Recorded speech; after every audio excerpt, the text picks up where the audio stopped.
I was ready to come out by the time I was 18, and I told a close friend of mine, and she just was like, it's just not a drama to anyone else, is it? Like, you're having a really, really sort of churned up time about it. And she just was like, yeah, I know. Hello, I am Kay Anderson, and you are listening to Lost Spaces, the podcast that mourns the death of queer nightlife.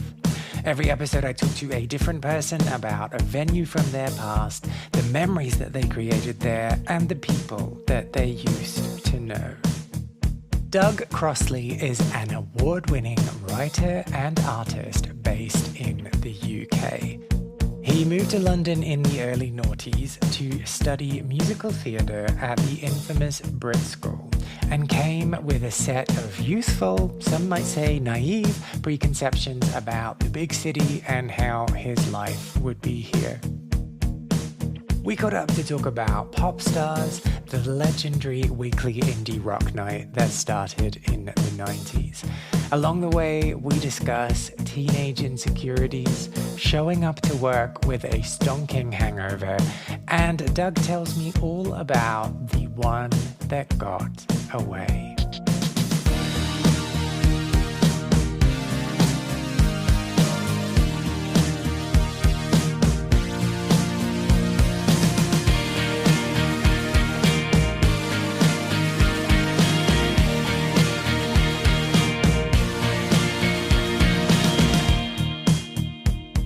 That they were very happy days. There's lots that I loved and lots that I remember nostalgically, but it's not a pure nostalgia. There was a lot of torment in there as well. Because of like interpersonal relationships, or because of your own headspace at that time? A combination of probably not having made my own peace with my own demons, but then, and I guess then as a consequence, being drawn to people that carried toxicity and drama and risk and things that I look back and think that I didn't really go around finding, apart from my friends, I always picked good friends. I didn't really go around finding loving partners that were kind to me. That wasn't really my bag. But I always find this really like hard to pinpoint, because like maybe if you were heterosexual, you would still be like seeking out those kinds of people, and it's not because of like an internalized homophobia or a shame or something like that.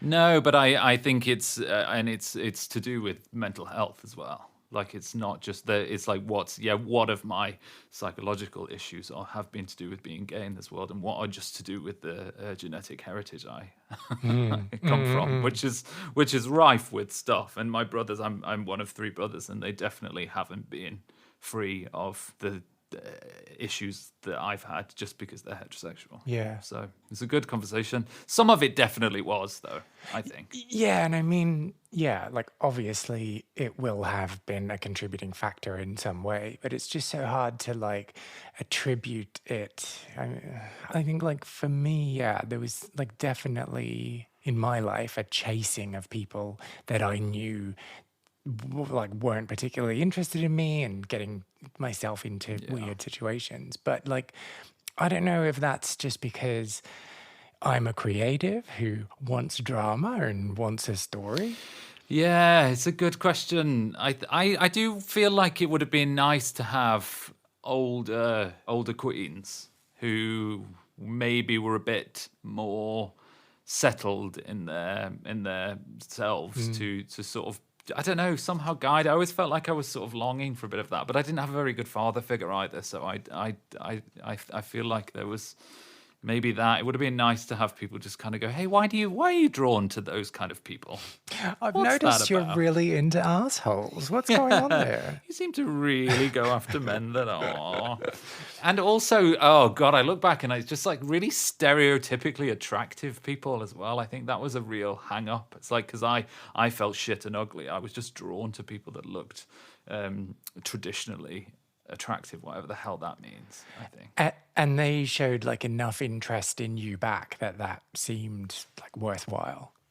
Yeah, because there was probably enough avoidance on their part that they were never really going to meet me in my reality. So therefore I could sort of live in the longing and the chasing and the drama of that, rather than have somebody turn and face me and look me bolt in the eye and say, yes, I'd like to have intimacy with you. Because if I'd ever found somebody like that, I'd have ran a mile. Oh, yeah. I mean, who says intimacy?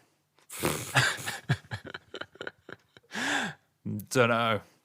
Well, I mean, that's like the whole other thing, right? Like, as soon as someone's like, hey, I'm kind of interested in you, I'm like, oh. What's wrong with you?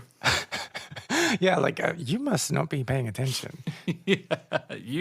I do. It's like an immediate hostility, isn't it? When somebody shows an interest, it's like, whoa, stand at the door and I'll take a good look. What's wrong with you?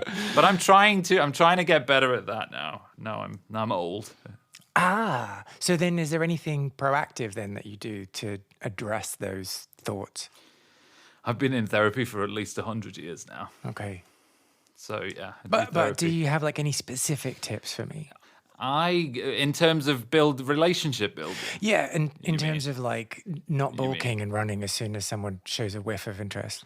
Pace, I think, is just go 100 miles slower than you think you need to go. That would be, if we were going to get into like agony aunt territory, that's the thing that I feel like the best relationships I've had are the ones that have gone really slowly. And the ones, I hate to say it because it sounds, and I don't know how committed I want to be to this, but the ones where sex is a thing that is negotiated, that not immediately. But that's rare. That's rare in our community. Because I also think there's a position's the wrong word. There's a place for sex first. I think that's one of the things I quite like about our community, is that we are a bit like, is there a chemistry there?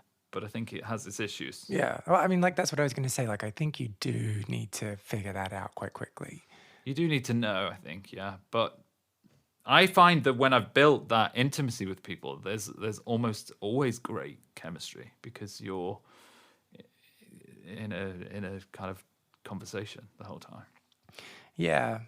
I guess it just all depends on the chemistry with that specific person. Like, I can think of times when I've had sex immediately with someone and then things have progressed naturally and there's been a relationship born out of it. And then other times when I've waited and we've kind of taken our time to get there. There's also those ones, aren't there, that are so sexually attractive to you that actually... once that initial spark has dwindled a little bit, you're like, oh, you're not that interesting. I've had that experience. Oh, it's awful. Like when you finally found yourself a fuck buddy and they're like, oh, we should go on a date. And you're like, yeah, all right. And then it's just ruined forever because you're like, oh, I didn't need to know that much about you. And now that I do, I can never look at you the same way again. No, because it's ruined the thing that was working casually. Yeah. But it's not going to last. So it's like, oh, double fucked. Double fucked you. And I have to pay for dinner now. It's like, damn it. Okay, so shall we go to Popstarz? Let's go to Popstarz. Okay. Yeah. So, like, what age were you when you started going there? I was somewhere between 21 and 24. Okay. I think that was the period I was there. So from, those years. And so, like, had you finished school by this stage? Yeah, I'd moved back to central London, and I was very much trying to understand how that worked. And at the time, really, really trying to be the budding actor type thing. That was very much my identity. So, like, picking up a copy of The Stage every week and going to auditions? And... A version of that, really, yeah. I was auditioning for things that I really laugh at some of the things I auditioned for. One of the auditions I have as a sort of trauma memory was the West End production of The Sound of Music. You know, the one that they were auditioning people on the TV to be in. Oh. This is How to Solve a Problem like Maria. Connie? I want to say Connie, yeah, but I don't know her surname. Well, so Connie I do know it. I don't know. She's kind of like clean looking. She looked like Julie Andrews. Except with brown hair. That was like the distinct difference, right? I thought she had almost like the identical Julie Andrews haircut, but that probably is just the way I'm remembering her. We'll look back and somebody will say it wasn't Connie at all. Like it was Joanne. We'll both be like, oh. It was because I was singing a Rodgers and Hammerstein song, and they're very like that, some very big musical theatre songs, and I got to the pinnacle moment of it and did one of these.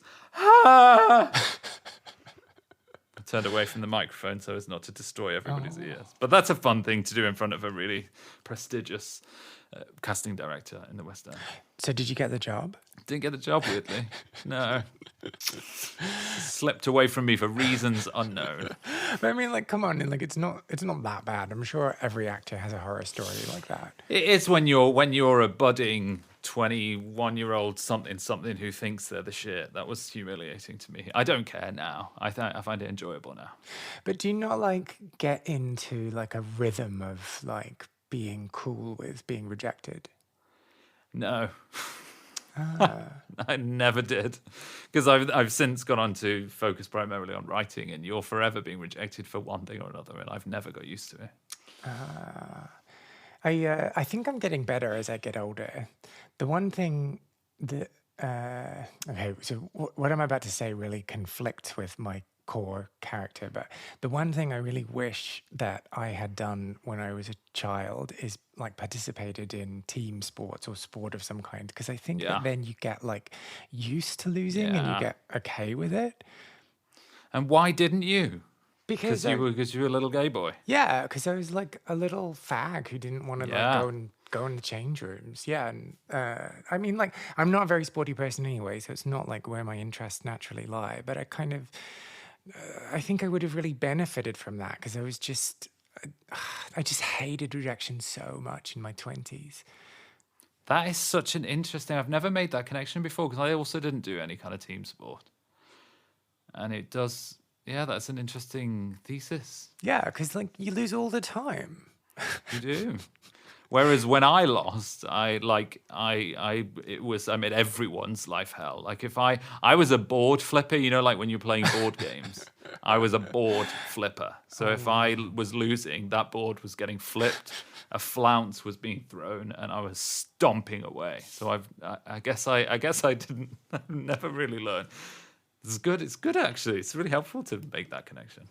Yeah, and like, you know, the one bit of life advice that I would ever give anyone is to just go out there and be rejected hundreds of times, because, like, you know, once you get over that, you're just like, yeah, cool, whatever. I can just take it on. Improv comedy was good for me in adult life for that, because you have to lose all the time in improv to be good at it. Yeah, improv kind of gives me hives. Well, you have to all try really hard at the same time, and then you all lose. If one of you loses, you all lose. So you're not alone in it either. See, that's okay then, because you can always just blame someone else. Like, you can always just opt out of feeling like a loser. Yeah. Right. So, what were we saying? Popstarz. We've gone such a tangent now. Popstarz, 21 to 24. 21, and you were going to auditions. Right. Okay, we're back on track. Yeah, that's it. So, where were you living at this time? I was living at that time I lived for a little bit in Shepherd's Bush, and then I lived in a house in King's Cross. Okay. And you were living like the full homosexual fantasy. full homo in the city. Yeah, because I didn't live with gay friends, but I lived with stagey friends, which is kind of the same thing. And I actually did have I'd like a group that I was on the scene with, and that was the role they served in my life. I'm not really friends with any of them anymore, but I don't hold any animosity towards any of them. It was very, very stereotypically gay scene group, because there was this group that I largely felt just an affinity towards, and then one of them that I loved undyingly and never loved me back. You know that one. Did you tell him? Yeah, because he and I went to drama school together, and I think I told him once then, I think we came close then, and then it never happened, and I think it was just this thing for me that I sort of pined. Oh, just like held on to. But I think looking back with age, I think that that was more to do with my desire to be rejected than anything he was doing. I just wanted to feel like shit. But have you ever like looked him up late at night on Facebook and pined for the life that you could have had with him? No, I did see him at the funeral of the friend that was part of that scene, and it was just nice actually. I just was like, I fully understand why I went crazy over you, but I don't feel crazy over you anymore. It was just kind of nice. A funeral will do that for you, won't it? It'll Resolved strip away the feelings. shit. That's not what I'm here for. I still love him, but no, he just doesn't. He doesn't have the personality to keep up with me. Sorry, that's me. Sorry. He's really pretty, but Should we he's tell not everyone charismatic. his name? No. Oh, come on, He we will track him know down. if he ever found this podcast. Full name and address. So why Popstarz? Why did you want to talk about that night? I just was drawn to Popstarz because there was a crop of men that would go there that were my cup of tea. Ticking your boxes. Yeah, they had. When I would go, it slightly changed over the years. Did you go? Yes. Did you do Popstars? Yeah. So it had those slightly indie boys there, if you recall, and I was quite into that at the time because I have a bit of a sort of penchant for a scally or a chav, and there was a lot of that vibe there, and I was definitely convinced in this window of my life when I was far more innocent than I am now that I would sort of find the Nietzsche of the football team and fall in love with him and live happily ever after. Okay, so language evolves. We know this. Are we allowed to say scally and chav anymore? I think they're a archetype. Is that allowed? I don't know. They are. It is a stereotype. It's really porny, I think. Looking on it now, that's where I think it's drawn from, isn't it? I want to say a kind of a fetish. It's like a fetishization of a certain type. And should we explain what they are? I feel like there might be some people listening that haven't heard of them. So like a scally. So is like people, a I get, or people that have a working class aesthetic. Because I'm from Stoke-on-Trent, so I was just looking back. Now I think that I was just looking for boys that looked like the boys when I was coming of age sexually. So they were slightly frightening looking. But yeah, tracksuits, Fred Perry. So is this us finding out that you were attracted to the boys that bullied you as a child? Yeah, I think so. I think if we wanted to go for a... And we don't have nearly enough time to unpack that, do we? No, but I think if I'm honest, that's what it was. Okay. Yeah. Okay. So, and is there a difference between a scally and a chav? I always thought that scally was more northern UK, chav was southern UK, but I think I may have very well made that up. No, I can get behind this because like a chav is more of an Essexy kind of vibe. It's like an Essex vibe. Yeah. And scally, I think of northern and beyond. And beyond. I live in the Midlands, so yeah, like above London. That's what you're counting as northern. Geographically, when you pass Watford, it's north. Yeah. Okay. Cool. I'm with you. So you were just going to Popstarz to like basically gaze at men. With this group that I was part of as well, it was about getting shit faced as well. This is why it was fun to think back about this time because I would go because I was working all sorts of jobs to afford my fabulous homosexual life in London, that I would go to work all week, come home on the Friday, work out, and then go out for the night and stay up all night and then go to work on the Saturday as well without having been to sleep. And I look back on that now and I think, is there any wonder I was like completely fatigued by the time I was 30?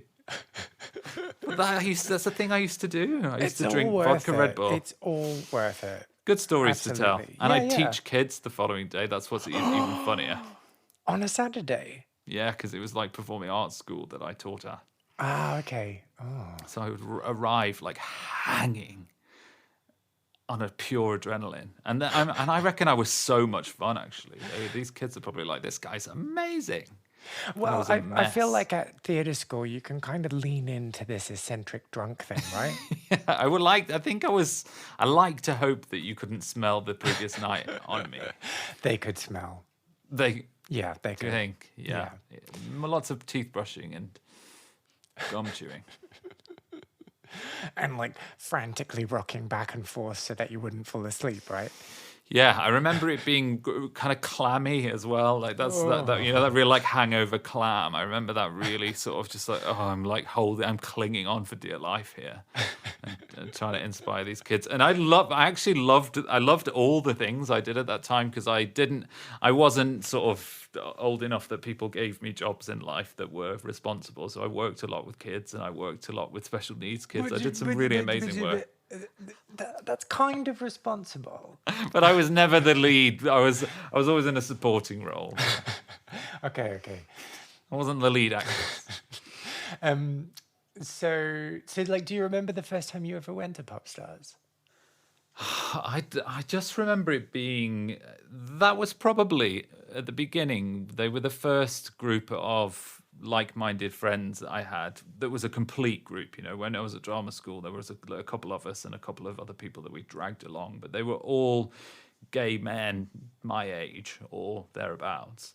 And there was just this sense of camaraderie that I enjoyed, and I was always drunk, which is something I don't do very much anymore. But I was just very drunk. So then, just like picking up on this group of friends thing, Yeah. we've talked about like the longing for romantic relationships and like, so growing up as a queer kid and figuring out your identity. Was there also like a longing for friendship as well? Yeah, I think there was. And when I knew I'd be talking about this with you, that I think it was a real shame because there was something that group met. But looking back, I think we were all we all had demons, and it didn't feel like we made that much of an authentic, lasting connection. There was like a communality that we knew that we'd be there for one another's night out once or twice a week. But I don't feel like we were building something that could have lasted. It was like it was a time-sensitive thing looking back. Though I wonder whether I had quite a lot of moments in that time where I would, you know, I'd have these big nights out with friends and then quite sort of messy, darker moments in private. And I wonder, looking back, whether we were all kind of doing that and then not really talking to one another about it and not really communicating through that. So you were just wearing like a particular facade with all of them and just being like, I here reckon to so, party, yeah. I'm here to have a good time. Yeah, I'm fun. I'm here to bring it. We're all here together for this. But having like that group of friends around you, was that something that you, like, for want of a better term, aspired to? Yeah, I think I had a real patterning from queer as folk. You know, loads of us did. Right, we all had it. Like I was really, I want to sleep with underage people. Yay! not that bit. But that was my sexual awakening, though, the Queer as Folk, the first British series, because that was like, I think it was right when I was maybe like 14, 15, and suddenly like, oh my God, there's these really loud queens on the TV, and they're all. It built this idea that I since think is, I just think it's a complete nonsense, that they were fucking freely and they were living for one another's drama and everything was wonderful and hunky-dory, and maybe there was a bit of a fantasy there that's what I should be doing as well. But they weren't having an amazing time on that show. But I was 15, so they appeared to be. I haven't watched it as an never adult, the same actually. going back and watching it as an adult. That's why neither of us can watch the Sex and the City reboot. I've been watching it. Oh no! Oh no! Well, that joke fell flat. Have you been enjoying it? But I can give you a critique. Have you been hate watching it? I've been hate watching it a little bit. Yeah, I think I have. Well, that's acceptable. Yeah, because I just think it's a bit. I just think it lacks Kim Cattrall, even though I think she's a fascinating, difficult character. But I also just think it's very, very, very woke, to the detriment of some of its irreverence that it used to hold. It's a shame it can't be irreverently woke. It seems a bit careful, I think. Okay. Well, let's move on. So you said before that you liked Popstars more than any other club. Yeah. Was that just because of the men that were frequenting the place, or were there I other? liked being able to hop genres. I feel like you could do that at Popstars, couldn't you? You could go like super pop, or you could go and like be cool in the indie room, and then I vaguely remember an R&B room or Yeah, something of yeah, that yeah, yeah. nature. Yeah, I quite like that. I do. We must talk about the one that got away as well. I feel like I should bring that in because he was. I can remember his name. I'll name him in case that's to be. His name was Yorgos. Oh, And he was my one that got away. And I never thought I'd have a one that got away, but he was my intermittent pop stars romance. So the thing that never became a relationship, but we hooked up on numerous occasions and then would not see each other and then run into each other again at Popstars. and so you met him at Popstars. Yes, I Do did. you remember the first time that you met him? I do remember because he was very, very German. And I'm sure he still is, in fact. But I mean, his accent was stridently German because he hadn't been in the UK for that long, and he was ridiculously charismatic, and a bit sort of, you know, like if I'm there as framing myself as a vaguely self-hating queer looking for these men who are ultimately going to be unkind to me, he was the opposite of that. He was like a slightly geeky, blonde, effervescently handsome, really intelligent guy that just wanted to hang out with me. Effervescently obviously- handsome. Ooh. That's lovely, isn't it? I think Don't you I hope to be fancy described him. like that. Yeah, he was great, and he because I remember it because I've been thinking all these things since I knew that we would be talking, and I remember him texting me one time, and it just said, "Babe, why you so complicate?" And I think it's such a good summary for that chapter of my life. Because I look back on him and I think, bless him, he was really like materially successful as well. And I remember going back with him because I hadn't really done much of that. But I remember the first time I went back to his place that he was like, because I knew that I was teaching the kids the following day. So I was like, where the fuck are we going?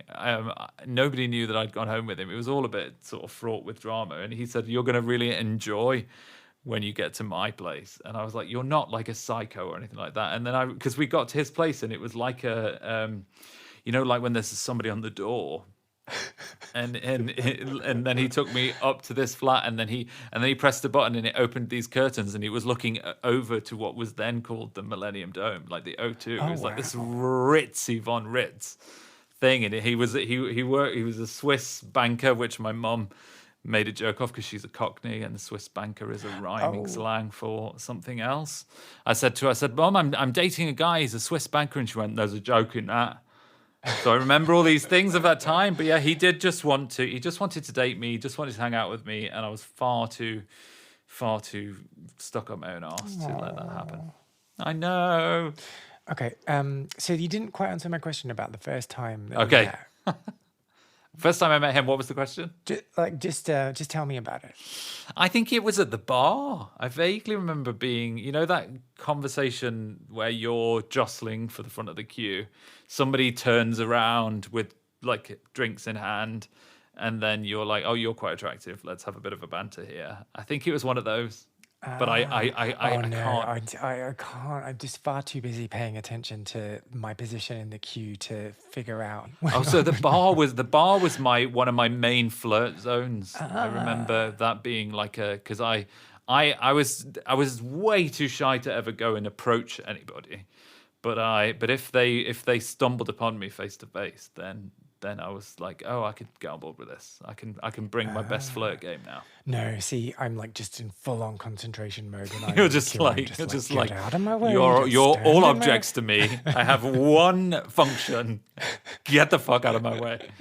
Pretty much.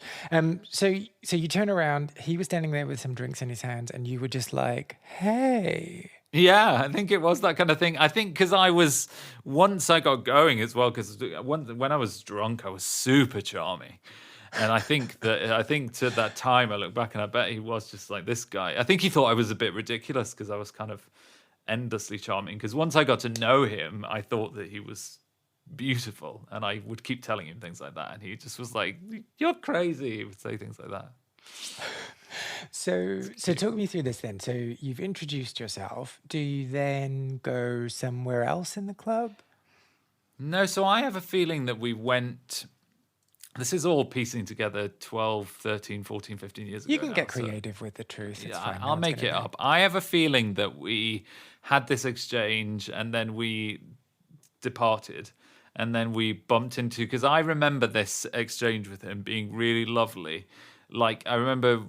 I might be piecing together a different time now, but I walked past him at one point and he, like, shoved me. But not in an aggressive way. Oh, it's just so romantic. I remember it He being shoved you. so nice when he kicked me in the head. No, he pushed me and it really made me jump. And I was reactive at the time. I was not somebody who took to being shoved very peacefully. And I remember turning around and him being there. And it was that kind of thing. I was rubbish, actually. I look back and I think he deserved better. Oh, don't say Sad thing that. to say, isn't it? No, he did not now. I'm lovely now, but he deserved better than the way I was then. And so was it just one of these situations where you would run into each other every week and the romance would slowly build? Yeah, there was never because he was working. He would come back and forth from Switzerland. I think he was working at the time, so he wasn't always there. So it was one of those things where I remember us hooking up the first time, and whenever we hooked up, they'd turn into like weekends. And Oh, he was so, because I was a wannabe actor. It was so overwhelming to me how rich he was. I was like really, really like a little kid in his flat, because I just was like, it must have cost thousands to rent this flat that he was living in, which he didn't know because he wasn't paying for it, because his job was paying for it. He was that's how much they wanted him. He was doing that I kind kind of of hate him now. Yeah, he was kind of vile for that. But he, there's a love. God, I didn't think I'd reminisce this hard, but I remember him one time having he had a shark outfit at his house, and this is a good memory actually, and then I fucked him in the shark outfit. Ooh, No, this that's is some kinky shit. that's not how it goes. Because he was the first man that I had a sexual relationship with, but also like a loving, playful exchange with. That was the first time that happened for me. I think that's why I remember it so fondly. I wouldn't have said that we were in love because I didn't ever get to know him that well, but like at one point I remember him finding it absolutely hilarious to come back from, he'd gone to get us food or something and came back dressed as a shark. Which I look back now and I think this guy was amazing, and I was way too self-involved to realize how good he was. So that's the shark costume story. Yeah, that's it. So how did you respond? I didn't know how to enjoy it. I was uncomfortable because he was just being playful and nice and fun, and I think I wanted to go home because I couldn't relax. Yeah. So this is yeah, it's honest. You're getting the real deal here. And so then what happened? Was it just a matter of you falling out of touch with each other? Yeah, we did that routine a number of times. He'd go off to Switzerland, he'd come back, he'd shove me in a club. We did that one a few times. And then we did try to date a little bit, but I just wasn't able to. I find that really sad. I think it was still internalized homophobia stuff. And I was embarrassed because he was I was afraid that he was too different from what I thought I should be dating, that my friends wouldn't accept him, which is such an insane to think, but it was what I thought at the time. Oh, so you wouldn't mix with him and your friend group at the same time? No, my heterosexual friends mainly, if I'm honest. Oh, so we're not talking about this group of friends that you went out dancing with. We're talking about a different No, because group. they were like my party boys, but I had this other group of friends that were more longer term friends, and I definitely didn't deem him acceptable to them. But I definitely don't feel the same way now, but I did then. And so would that have just happened to like anyone that you happened to be dating, or was that about him specifically? I think it was about me. It was about me not being okay with the fact that I was like, hey, I'm fucking this guy. I think he's hot. that means that I'm gay, and I'm okay with that, and I'm happy for people to see me being gay. I think it was all that stuff. I don't think I was really okay with that at that time. I still was quite laden with shame and embarrassment about those things. And so it wasn't about you not being out. Like they knew you were gay, but you were just kind of Yeah, downplaying those parts of yourself. Yeah, there's a difference, isn't there, between telling people and then embodying your reality. Yeah, absolutely. In front of them, and I couldn't make that leap, and that is a shame, because I reckon if I look back and they knew that that's how I felt, they would have definitely been like, that's crazy. You have got to let yourself, because there wasn't a homophobe among them. No, but it's like, it's the way you've been socialized, right? Yeah. Like you've grown up in this era where it's like, oh, okay, well, we're okay with the fact that you're gay, but just don't be gay, and then trying to figure out what that means. Don't be visible. Don't be noticeably so. And you do. It's exactly that. And you then internalize that and manage it privately. That's what I feel like I did. I did that until I was about 27, I think. Yeah, and it's like it's something that you're not even conscious of as being totally fucked up, because at that time you don't have any other reference point. And I actually think it's because I'm in my late 30s now that it's a thing that I have to be mindful doesn't sneak back in. Ah, really? Just in terms of what I describe as a kind of like it's like self-closeting. You're not gonna spend longer than about a minute with me until you realize my orientation. But I can definitely, just sort of make it. I think that's what I was referencing when I was talking about feeling like I'd surrounded myself too much with straight people. It's almost a version of that. And so then how did it end with your man? I think it might have ended with the "babe, why you so complicate" text message. Looking back, I think that might have been. I don't think I followed up. I think I let it slip away. Oh no! I know, and I don't know whether we would have anything in common or even an attraction to one another now. But I definitely do think he's that one that I just wonder. I'm like, what if I'd just been able to let myself? Because I can't really remember what it even looks like right now.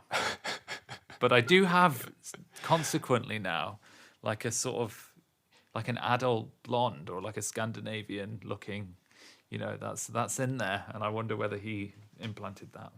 And so you don't remember his surname, like you can't find him anywhere. I can't remember his surname at all, because I remember we had a lot of play around his name, because he said it with an accent, which I still don't say it with to this day. But he said, because Yorgos doesn't feel like a German name to me. That feels like a Greek name. But he would say it with a German accent. And we had a lot of sort of like, I never said it right the whole time that we were dating, bless him.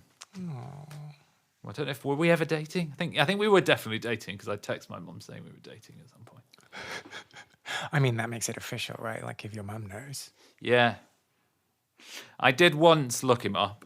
I tried to, but I didn't find him. So maybe he'll be looking out for me, and will be the first reunited love story of your podcast. Do you have any memories of Popstarz or clubbing from your own queer scene that you want to share? Or, more importantly, do you have any information about Yorgos so you can help me and Dougie track him down? Well, if you do, please get in touch. Go to lostspacesPodcast.com and find the section Share a Lost Space and tell me all about what you got up to. You can also find me on Facebook, Instagram, and Twitter with the user handle LostSpacesPod. Find out more about Doug by visiting his website, thedougiestore.com, or following him on Twitter or Instagram. His handle is thedougiestore. But don't worry, all of this is in the show notes for the program.